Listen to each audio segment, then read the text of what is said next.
Bonjour à tous. Comme j'ai pas eu le temps de conclure hier soir, comme tous les intervenants à la réunion Nice Matin aux espaces Fort Carré, je le fais maintenant. Donc une chose est importante, les élections municipales c'est clairement un enjeu local, bien évidemment, mais c'est aussi un enjeu national. En effet, les maires et les conseillers municipaux que vous allez élire seront également les grands électeurs pour les sénatoriales qui arrivent.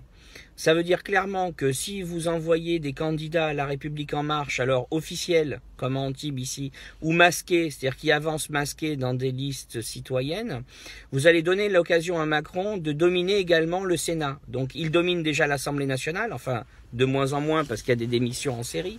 Il dominera le Sénat demain, donc il aura tous les outils pour continuer à imposer sa politique européiste mortifère, c'est-à-dire l'application directe des traités européens et continuer à détruire nos systèmes sociaux, à délocaliser nos usines, enfin tout le programme de la Commission européenne. Si vous votez pour des opposants, donc les Républicains, le Rassemblement National, Europe Écologie Les Verts, la France Insoumise, le résultat sera le même.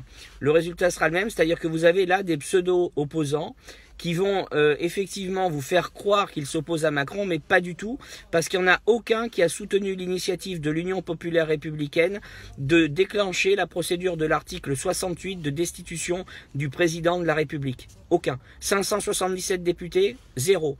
328 sénateurs, zéro. Donc en fait, tout ce qui se présente en France comme opposant ne l'est en fait pas et supporte l'action de Macron à 100%.